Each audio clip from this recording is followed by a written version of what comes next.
अम्मा, क्या आपको पता है कि शब्बीर मामू फिर से शादी करने के लिए लड़की को तलाश कर रहे हैं? मैंने आकर अम्मा को ये बात सुनाई तो मेरी बात सुनकर अम्मा ने गुस्से से मुझे देखा और बोली, खबरदार, जो इस बूढ़े का नाम भी लिया तो 80 साल का हो गया है, लेकिन फिर भी इसे शर्मो हया नहीं है। लेकिन तुम क्यों इस बूढ़े का जिक्र करती रहती हो और क्यों इसके पीछे पड़ गई हो? मैंने अम्मा की तरफ देखते हुए कहा कि अम्मा, मैं बशीर मामू से शादी करना चाहती हूँ। मैं कब तक ये गरीबी की जिंदगी गुजारूंगी? मुझसे अब यह गरीबी बर्दाश्त नहीं होती, इसलिए मैं इस बूढ़े से शादी करना चाहती हूँ। मेरी बात सुनते ही अम्मा ने अपनी जूती उतारकर मेरी तरफ फेंकी थी। कहने लगी, शर्म नहीं आती तुम्हें माँ के सामने अपनी शादी की बातें करते हुए? जवान लड़कियां अपनी शादी की बात करते हुए अच्छी नहीं लगती, और तुम्हें क्या इस बूढ़े में इतनी दिलचस्पी हो गई है जो तुम इसे शादी करने के लिए तैयार हो गई हो? इस बूढ़े में क्या नजर आ रहा है तुम्हें? क्या तुम्हें नहीं पता इसकी बीवियां कितनी हैं? अपनी बीवियों को कपड़ों की तरह बदलता रहता है। अम्मा का गुस्सा पारा चढ़ गया था।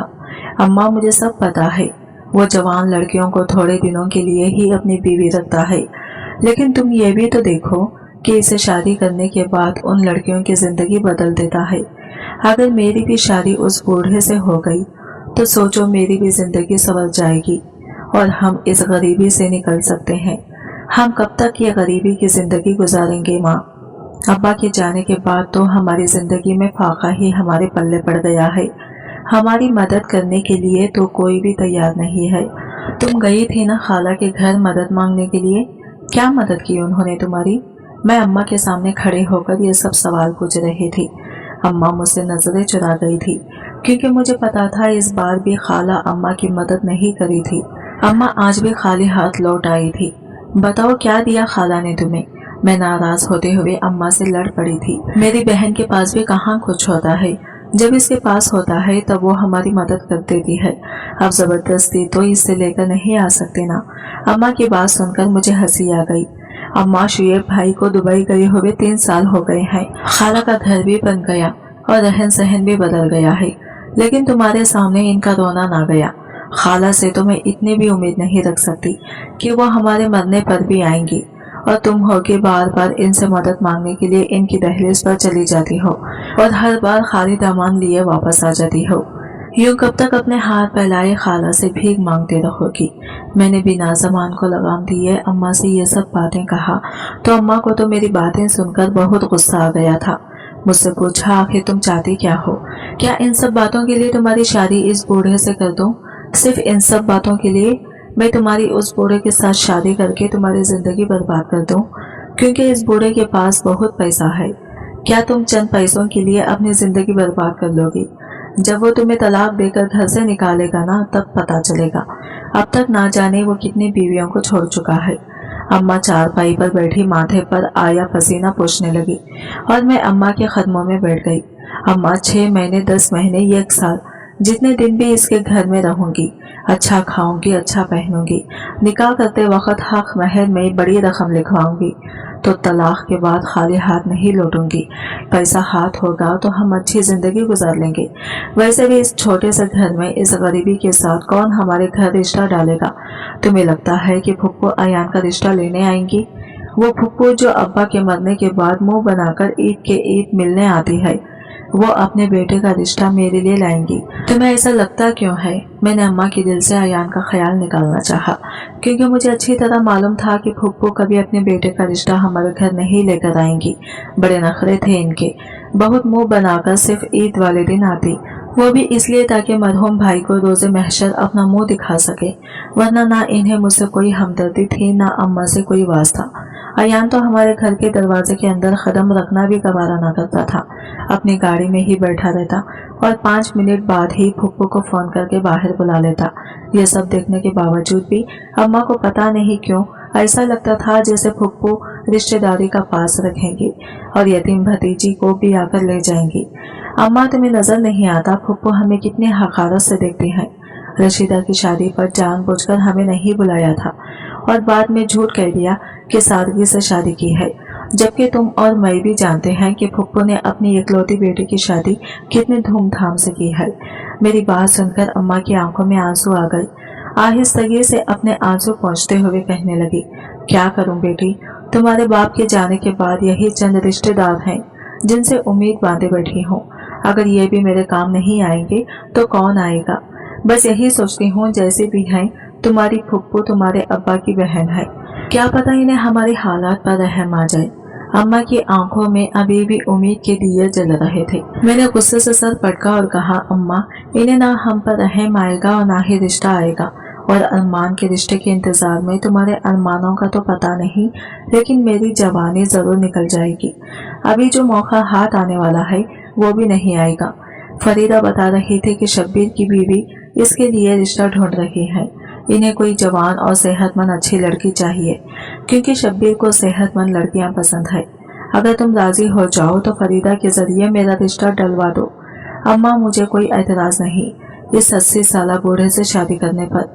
अम्मा ने फौरन नफी में सर हिलाया और कहने लगी, हरगिज़ भी नहीं, तुम मेरी एकलौती बेटी हो। भले ही मेरी हालात अच्छे नहीं, लेकिन मैं इस तरह तुम्हारी जिम्मेदारी अपने सर से बोझ की तरह नहीं उतारना चाहती। मैं खुद तुम्हारी फुप्पो से बात करती हूँ और अयान के रिश्ते के लिए कहती हूँ। अम्मा चादर एक तरफ रखते हुए मुंह धोने के लिए गुस्ल खाने की जानिब चली गई और मैं गुस्से से अम्मा को देखती रह गई।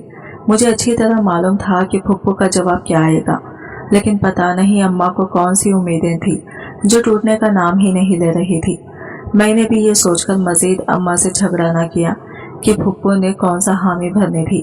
फिर अम्मा ने रात होते ही फुप्पो को फोन लगाया, खैर खैरियत की, और जैसे ही मेरे लिए अयान के रिश्ते की बात की तो फुप्पो को आग लग गई। दूसरी तरफ से उन्होंने अम्मा को बेनखत सुनाई और कहा कि मैं तुम्हें मरहूम भाई की बेवा समझकर तुमसे मिलने आ जाती हूँ। तुमने तो मेरे ही जवान बेटे पर नजर जमा ली है। शर्म नहीं आती तुम्हें? मेरा बेटा पढ़ा लिखा है, काबिल है, पैसे वाला है। इसे लड़कियों की कौन सी कमी है जो मैं तुम्हारी सवेरा का हाथ मांगूंगी। फुप्पो के जो मुंह में आया वो कहती चली गई और फिर फोन बंद कर दिया। अम्मा की सारी उम्मीदें छन से टूटी और वो बुरी तरह रोने लगी। मैंने इन्हें आंसू बहाने दिए कि सालों से ये इनका ख्वाब था, तकलीफ तो इन्हें हुई थी। सारी रात भी वो आंसू बहाती रही, तकिया भिगाती रही, लेकिन मैंने कुछ न कहा। अलबत्ता अगले दिन जब नाश्ते के लिए हम दोनों माँ बेटी आमने सामने बिया बैठे तो मैंने अम्मा से कहा कि आज फरीदा बाजी घर आएंगी तो तुम इनसे बात कर लेना। मैं शब्बीर से शादी करना चाहती हूँ, यही मेरा आखिरी फैसला है। अब की बार अम्मा ने आगे से कोई जवाब न दिया, बिल्कुल खामोश रही। शायद इन्हें भी समझ आ गया था कि हम गरीबों की जिंदगी में ख्वाबों की कोई जगह नहीं होती। दोपहर के वक्त फरीदा अम्मा से अपने कपड़े लेने के लिए चली आई। मैंने फरीदा को देखा तो अम्मा को आंखों से इशारा किया कि रिश्ते की बात करें। अम्मा कुछ देर तस बजब का शिकार रही, फिर कहने लगी, फरीदा, मैंने सुना है कि शब्बीर की बीवी फिर इसके लिए लड़की तलाश कर रही है। फरीदा कहने लगी, हाँ बाजी, असल में अभी बशीर ने एक बीवी को तलाक दी है, ना तो एक की जगह खाली है। तुम्हें तो पता है वो बूढ़ा 4 बीवियां रखना फर्ज समझता है, तो बस इसकी बीवी आई थी मेरे पास कि कोई जवान और अच्छी सेहत मैंने लड़की है तो बता दो। अब मैं बार बार जवान लड़कियां कहाँ से लाऊं? शब्बीर को तो 6 महीने साल बाद एक लड़की चाहिए होती है। पता है ना वो कैसे जवान लड़कियों को हमेशा निकाह में रखता है। फरीदा तंजिया से हंसते हुए कहने लगी, बूढ़े के पांव खबर में लटक रहे हैं, लेकिन शौक देखो। हैरत तो मुझे इसकी पहली बीवी पर होती है जो हरगिज़ भी इस बात पर एतराज नहीं करती, बल्कि खुश शौहर के लिए लड़कियां तलाश करने निकल पड़ती है। फरीदा ने कानों को हाथ लगाए तो मैंने अम्मा को फिर इशारा किया कि बात शुरू करो। अम्मा पहले तो कुछ हिचकिचाई, फिर बोली, फरीदा, हमारे सवेरा के लिए कोई अच्छा रिश्ता आता तो नहीं है, ना हमारे हालात ऐसे हैं। मैं सोच रही हूँ कि अगर तुम बात करो तो मैं शब्बीर के लिए सवेरा का रिश्ता देना चाहती हूँ।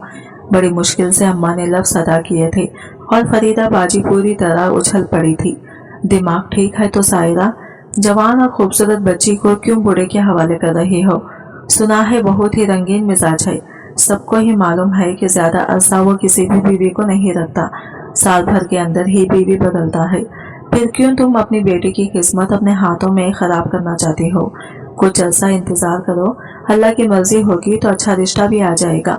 फरीदा बाजी ने अम्मा को समझाने की कोशिश की तो अम्मा रोने लगी, कहने लगी, मेरी मौत जिंदगी का क्या भरोसा, मेरी आंखों के सामने ये रुखसत हो जाए, कुछ दिन अच्छी जिंदगी गुजारे, तो मैं भी खुश हो जाऊंगी। इस घर में तो खाने पीने की भी फाके हैं। अच्छा होगा कि ये कुछ अरसा शब्बीर के घर पर अच्छे दिन देख लें, फिर तलाक भी होती तो कोई बात नहीं। हक महर के रहम से हम कुछ ना कुछ गुजारा कर लेंगे। अम्मा की आखिरी बात पर फरीदा को जैसे मामला समझ आ गया। वो क्लियर कहने लगी, बात तो तुम्हारी ठीक है। वो बूढ़ा 1 साल से ज्यादा तो अपने सवेरा को रखेगा भी नहीं। अगर हक महर अच्छा लगता है तो फिर सवेरा का मुस्तकबिल कुछ ना कुछ सवर ही जाएगा। ठीक है, मैं बात करती हूँ। फरीदा को हमारे घर के हालात का अच्छी तरह इल्म था, इसीलिए वो राजी हो गई और फिर 2 दिन बाद वो शब्बीर की बीवी के साथ हमारे घर चली आई। शब्बीर की बीवी ने मुझे देखा तो वो फौरन ही रिश्ते के लिए हामी भर ली और कहने लगी, सवेरा तो बहुत ही जवान और प्यारी बच्ची है, सेहत भी अच्छी है, खत काट भी खूब है। शब्बीर को तो बड़ी पसंद आएगी। इस औरत के मुंह से ऐसी बात सुनकर मैं हैरान रह गई थी। ऐसा लग रहा था जैसे शौहर के लिए बीवी नहीं बल्कि बेटे के लिए बहू ढूंढ रही हो। मुझे देखकर इसके चेहरे पर हल्की सी मुस्कुराहट भी थी और आंखों में सताइश भी। फिर शब्बीर की बीवी ने मेरे हाथ पर 5,000 रुपये रखे तो मेरी आंखें हैरत से खुल गई। काफी अरसे बाद मैं इतने नोट एक साथ देख रही थी। अम्मा ने बात की और शब्बीर की बीवी से हक महर की रकम के बारे में पूछा तो वो कहने लगी, जो हक महर आप कहेंगे हम रख देंगे, हमें कोई एतराज नहीं। अम्मा ने झट 2 लाख रुपये कह दिए। मुझे तो लगा था कि वो फौरन इनकार कर देगी और अम्मा ने सोचा था कि वो कुछ कम करवाएंगी, लेकिन वो कहने लगी कि ठीक है, हमारी तरफ से हक महर 5 लाख रुपये होगा। ये सुनना था कि अम्मा बेहोश होते होते बची। मैं तो खुद बेयकीनी से इस औरत को देख रही थी। फिर वो जब वापस चली गई तो अम्मा ने फरीदा से पूछा, ये झूठ तो नहीं कह रही? फरीदा ने इनकार में सर हिलाया और कहने लगी, नहीं, बूढ़े के पास बड़ा पैसा है, बस इसको अय्याशी करनी है, इसलिए शादी पर शादी करता है। कम से कम मुझे तो ऐसा ही लगता है, तुम तैयारी करो, 2 दिन बाद ही निकाह हो जाएगा। ये कहकर फरीदा भी चली गई और इन 5,000 रुपये से अम्मा ने थोड़ी बहुत खरीदारी करके निकाह की तैयारी कर ली। 2 दिन बाद शब्बीर और इसकी बीवी गवाहों के साथ हमारे घर आए और मेरा सादगी से निकाह होकर रुखसती भी हो गई। शब्बीर की बीवी मेरा हाथ पकड़कर खुद मुझे अपने बड़े से घर में ले गई और एक कमरे में दुल्हन की तरह बिठा दिया। कहने लगी, आज से ये तुम्हारा कमरा है, तुम्हारा काम है शब्बीर को खुश करना और इसकी हर बात पर राजी होना। वो दिन कहे तो दिन है और रात कहे तो रात है, इसे कभी किसी बात के लिए इनकार न करना। समझ आ गई है? शब्बीर की पहली बीवी की बात पर मैंने हाँ में सर हिलाया और वो कमरे से निकल गई और फिर कुछ देर बाद 80 साल का शब्बीर कुछ गुनगुनाते हुए कमरे में दाखिल हुआ तो मेरा दिल घबराने लगा। जोश में तो मैंने फैसला कर लिया था, लेकिन अब घबराहट भी हो रही थी। शादी को लेकर मेरे दिल में कोई बहुत खास आयाम तो नहीं थे, लेकिन मेरी शादी कभी ऐसे 80 साल बूढ़े से होगी मैंने ये भी नहीं सोचा था। बस अपने हालात से तंग आकर ये फैसला मैंने किया था और अब मुझे इस फैसले को निभाना था। शब्बीर को मैं काफी अरसे से जानती थी, वह हमारे ही मोहल्ले में रहता था। 80 साल का था, लेकिन इसके हाथ पांव बिल्कुल सही सलामत थे और ठीक ठाक चलता फिरता था। काफी अरसे से इसके बारे में मशहूर था कि इसे शादियां करने का बड़ा शौक है, वो भी जवान लड़कियों से। इस वक्त मैं सोचती थी कि कोई भी इतने बड़े शख्स को अपनी जवान बेटी कैसे दे सकता है, लेकिन जब इंसान हालत से परेशान हो तो शायद वह ऐसे फैसले कर गुजरता है, क्योंकि मैंने भी अपने हालात से तंग आकर ही ये फैसला किया था। शब्बीर इतनी शादियां क्यों करता था? वो जवान बीवियों को क्यों रखता था? किसी को भी इल्म नहीं था और सारा मोहल्ला इस बात पर भी बड़ा हैरान था कि शब्बीर की पहली बीवी खुद इसके लिए लड़कियां तलाश करती थी। भला कोई औरत अपने लिए सौतन ढूंढ सकती है? हर कोई शब्बीर की बीवी के हौसले को दाद देता कि बहुत कम ही औरतों में ऐसा हौसला होता है। शब्बीर की बीवी से मिलकर मुझे लगा था कि वो एक बहुत अच्छी औरत है जो शायद अपने शौहर को खुश करने के लिए अपने दिल को संभाल चुकी है। शब्बीर कमरे में आया तो इसने सबसे पहले अलमारी से कुछ निकालकर अपने मुंह में डाला और फिर मेरे करीब आकर बैठ गया। मुझे शादी का तोहफा दिया और जबरदस्ती मेरे करीब होने लगा। इसकी खुरबत मुझे परेशान कर रही थी, लेकिन मैं इससे निकाह कर चुकी थी और इनकार करने की हिम्मत नहीं थी, इसलिए खामोशी से खुद को इसके हवाले कर दिया। और फिर मुझे एहसास हुआ कि वो 80 साल बूढ़ा किसी जवान मर्द से कम नहीं है। इसने शादी की पहली रात ही मुझे यह एहसास दिलाया था कि वो एक मुकम्मल मर्द है। इसने मेरी खूबसूरती की तारीफ भी की थी और मुझे मेरा हक भी दे दिया था। सुबह के वक्त जब मैं नहाकर निकली और आईने के सामने खड़ी हुई तो वो फिर मुंह में कुछ चबाते हुए मेरे करीब आया और कहने लगा, मेरी बात सुनो सवेरा, मुझे जल्द तुमसे औलाद चाहिए। इसकी बात सुनकर मैं हैरान हुई। मैंने पलटकर इससे देखा क्योंकि वो बे औलाद तो नहीं था। इसकी पहली बीवी से इसकी 4 बेटियां थी और बाकी बीवियों के बच्चों का मुझे इल्म नहीं था, इसलिए मैं इसे हैरत से देखने लगी। तो इसने मेरे गीले बालों को अपने हाथों में लिया और फिर मेरे करीब होते हुए कहने लगा कि मेरी पहली बीवी शहजादी से मेरी 4 बेटियां हैं। मुझे बेटी की ख्वाहिश है। मैं एक करोड़पति आदमी हूँ और चाहता हूँ कि मैं मरूं तो मेरे भेजे मेरा कोई वारिस हो, और इसी वारिस के लिए मैं शादी पर शादी करता हूँ। अब तक मेरी कोई भी बीवी मुझे बेटा नहीं दे सकी। अगर तुमसे मुझे बेटा हो गया तो मैं तुम्हें सोने में न ला दूंगा, सारी जिंदगी तुम्हें तलाक न दूंगा, बल्कि इस घर में शहजादी से भी बड़ी हैसियत दूंगा। शबीर ने मुझे अपनी शादी करने का असल मकसद बताया था और मैं बस मुंह खोले इसे देखती रह गई थी। ये बात तो मुझे मालूम ही नहीं थी कि इसका कोई बेटा नहीं था और वो बेटों के लिए तड़प रहा था। अब मुझे समझ आया था कि इस उम्र में भी वो शादी पर शादी क्यों कर रहा है। शबीर कहने लगा, मैं जवान लड़कियों का इंतखाब इसलिए करता हूँ ताकि वो जल्दी हामिला हो जाए। मेरे पास पैसों की कोई कमी नहीं, तुम जो चाहोगी तुम्हें मिल जाएगा, लेकिन मुझे बेटा चाहिए। आखिरी बार कहते कहते शबीर का लहजा एकदम सख्त हो गया था। रात वाली नरमी कहीं गायब हो गई थी और इसकी आंखों में मुझे एक अजीब सी चुभन महसूस हो रही थी और खौफ का एहसास भी। शबीर कमरे से निकलकर चला गया था और मैं खुद में सिमट गई थी। कुछ देर बाद मेरी सौतन यानी शहजादी कमरे में आई और मुझे देखकर कहने लगी कि शबीर ने तुम्हें बता दिया होगा कि इसे बेटा चाहिए। आज तक तो कोई बीवी शबीर को बेटा नहीं दे सकी। अगर तुमने इसे बेटा दे दिया तो यकीनन तुम खुशकिस्मत होगी। शबीर ने मेरी 4 बेटियों की पैदाइश के बाद बहुत ज्यादा हंगामा डाला था क्योंकि मेरे पास बेटा नहीं हुआ था। वो मुझे तलाक देना चाहता था और मुझे तलाक के नाम से बहुत खौफ आता क्योंकि मेरी 4 बेटियां थी और मुझे ये फिक्र सताती थी कि अगर तलाक हो गई तो इनके मुस्तकबिल का क्या होगा। तब मैंने खुद शबीर को इजाजत दी थी कि वो दूसरी शादी कर सकता है, लेकिन दूसरी बीवी से भी इसके पास बेटा ना हुआ। फिर मुझे इसकी तीसरी शादी करवानी पड़ी, लेकिन फिर भी बेटा ना हुआ तो फिर चौथी शादी करवा दी। लेकिन पता है क्या, शबीर की किस्मत में शायद बेटा लिखा ही नहीं है। हर बीवी से इसे बेटी होती गई और वो इन्हें छोड़ता चला गया। अब तक वो तकरीबन 6 से 7 लड़कियों को इसी तरह से तलाक दे चुका है। अगर तुम्हारे पास भी बेटी हुई तो वो तुम्हें भी तलाक दे देगा, लेकिन अगर बेटा हुआ तो समझो कि तुम्हारी किस्मत को 4 चांद लग जाएंगे। शहजादी ने मुझे तैयार करते हुए सारी बात कह दी थी। पहली बार मैंने शहजादी की आंखों में दुख देखा। वो औरत जो सारी दुनिया के सामने हंसती मुस्कुराती थी, खुशी खुशी अपने शौहर के लिए बीवियां तलाश करती थी, दर हकीकत वो अंदर से टूटी बिखरी हुई थी, जिसे अपनी बेटियों के मुस्तकबिल की फिक्र थी और इसीलिए वो शौहर की जाती को भी बर्दाश्त कर रही थी। शहजादी की बात सुनकर मैं रोने लगी और कहा कि अगर मेरे पास बेटी हुई तो क्या वो मुझे भी बेटी समझ तलाक दे देगा। मैंने ये तो सोचा ही नहीं था कि मुझे 26 से औलाद भी हो सकती थी। मेरी नज़र में तो वो एक 80 साला बूढ़ा था जो शायद बाप बनने के काबिल भी नहीं था। मेरी बात सुनकर शहजादी ने गहरा सांस भरा और बोली, हाँ बिल्कुल, अगर बेटी हुई तो वो तुम्हें तलाक दे देगा। मैंने हैरत से पूछा कि ये 80 साल का बूढ़ा क्या बाप बन सकता है। शबीर की जितनी उम्र है, इस उम्र में किसी आदमी का बाप बन जाना कोई मौजिज़ा ही होगा।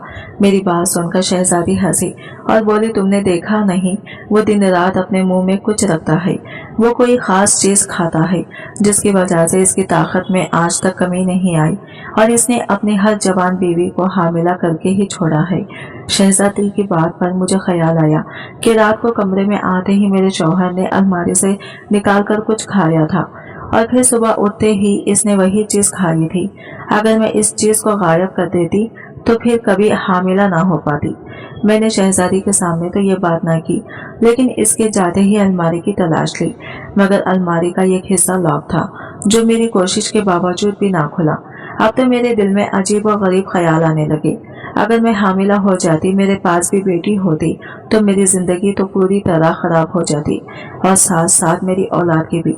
अब मुझे किसी भी तरह इस चीज को हासिल करना था। आखिर वो कौन सी चीज थी जिसे खाने से एक 80 साल के बूढ़े में इतनी ताकत आनी थी। एक हफ्ता इसी कश्मकश में गुजर गया था और मेरे हाथ वो चीज न लगी थी। फिर पूरे 15 दिन और गुजरे तो पता चला कि मैं उम्मीद से हो गई हूँ। ये खबर मेरे लिए कयामत जैसी थी। मैं जिस चीज से बचना चाहती थी वही हो गया था। मेरे 80 साल के शौहर ने मुझे हामिला कर दिया था। मेरा रो रो कर बुरा हाल था। मेरी माँ मुझसे मिलने आई तो मैंने इसे भी सारी बात बता दी, जिसे सुनकर मेरी माँ को भी बहुत ज्यादा फिक्र होने लगी थी। अब तो मेरे साथ साथ इन्हें मेरी होने वाली औलाद की भी फिक्र थी, क्योंकि ये तो तय था कि मेरे पास भी बेटी ही होगी। अगर आज से पहले इस शब्बीर की हर बीवी के पास बेटी थी तो यकीनन मुझे भी बेटी ही होनी थी, क्योंकि बेटा या बेटी ये मर्द के ऊपर होता है, औरत पर नहीं। मेरे लिए एक दिन गुजरना मुश्किल हो रहा था और फिर एक दिन इत्तेफाक से शब्बीर अपनी अलमारी को ताला लगाना भूल गया। मैंने फौरन से इसकी अलमारी की तलाश ली तो वो चीज मेरे हाथ लग गई, जिसकी वजह से वो अब तक की अपनी ताकत बरकरार रखने में कामयाब था। और ये देखकर मैं हैरान रह गई कि वो इंतहाई सुस्ती सी एक छोटी सी चीज थी जिसने इसकी जिंदगी बदल कर रखी हुई थी। वो एक थैले में बंद कद्दू के बीज थे जिन्हें पंपकिन सीड कहा जाता है, और मेरा शौहर दिन रात वही बीज खाया करता था। इन्हें देखकर मैंने अपना सर पकड़ लिया। काश कि मुझे पहले ही ये मिल जाते तो मैं इन्हें कहीं छुपा देती, अपने शौहर को किसी सूरत या बीज न खाने देती और हामिला न होती। मगर अब तो पानी सर से गुजर चुका था। मैं खामोश हो गई और फिर ऐसे ही वक्त गुजरा। मेरी प्रेगनेंसी का 5वां महीना था जब बशीर मुझे हॉस्पिटल ले गया और डॉक्टर से कहा कि वो अल्ट्रासाउंड करके बताएं कि मेरे पास बेटी है या बेटा। अल्ट्रासाउंड के वक्त खौफ से मेरा बुरा हाल था और फिर नर्स ने बताया कि मेरे पास बेटी है। ये सुनते ही मेरे शौहर ने 5 लाख रुपये मुझे पकड़ाए और साथ ही तलाक देकर घर से निकाल दिया। मैं वापस अपने घर आ गई। पैसे मुझे मिल गए थे, लेकिन मेरा दिल खून के आंसू रोने लगा था। मैं अपनी बेटी के साथ कैसे जिंदगी गुजारती मुझे समझ नहीं आ रहा था। काश कि मैं पहले सोच लेती कि अगर औलाद होगी तो क्या होगा, लेकिन इस वक्त मैंने इतना ख्याल ही नहीं किया था। मेरी नज़र में ये 80 साल का बूढ़ा तो किसी काबिल ही नहीं था। शब्बीर ने कुछ ही दिनों बाद मेरी जगह किसी और जवान लड़के से शादी कर ली थी। दिन ऐसे ही गुजरते चले गए। 9 महीने पूरे हुए तो मेरे पास बच्चे की पैदाइश हुई और हैरानकुन तौर पर मेरे पास बेटा पैदा हुआ था। डॉक्टर ने मुझे मुबारकबाद दी और मेरे बेटे को मेरी गोद में दिया तो मुझे यकीन ही नहीं आया। मैं अपना बच्चा लेकर घर लौटी, लेकिन मैंने किसी को न बताया कि मेरे पास बेटा हुआ है, बल्कि अम्मा और मैंने जल्दबाजी में अपना पुराना घर फरोख्त करके दूसरी जगह किराए पर घर लिया और हक महर में जो पैसे मिले थे इनसे अम्मा ने मजीद सिलाई कढ़ाई के काम को आगे बढ़ाकर जिंदगी का गुजारा करना शुरू कर दिया। आज भी शब्बीर को यह बात मालूम नहीं कि मेरे पास बेटा हुआ था और ना ही मैं कभी इसे बताऊंगी, क्योंकि इसे बेटे की ख्वाहिश थी। और अब अगर इसे पता चला कि मैंने बेटे को जन्म दिया है तो वो मुझसे मेरा बेटा छीन लेगा। मैं चाहती हूँ कि वो सारी जिंदगी बेटे के लिए तड़पता ही रहे, क्योंकि इसने बेटे की खातिर आज तक बहुत सी लड़कियों की जिंदगी खराब की, खासकर अपनी पहली बीवी और बेटियों की भी। मुझे नहीं पता मैंने जो किया वो सही है या गलत, लेकिन मैं इतना जानती हूँ कि शब्बीर जैसे लोगों की हौसला अफजाई नहीं होनी चाहिए, वरना वो माशरे के लिए नासवर बन जाएंगे और हर मर्द सिर्फ और सिर्फ बेटे की फोकियत देगा। तो इस माशरे की बेटियां कहाँ जाएंगी। आज की वीडियो कहानी आपको कैसी लगी कमेंट करके जरूर बताएगा, और वीडियो अच्छी लगी है तो लाइक शेयर जरूर कीजिएगा और हमारे चैनल को सब्सक्राइब करें फ्रेंड्स। मिलते हैं अगले न्यू वीडियो के साथ, तब तक के लिए बाय बाय, टेक केयर, अल्लाह हाफिज।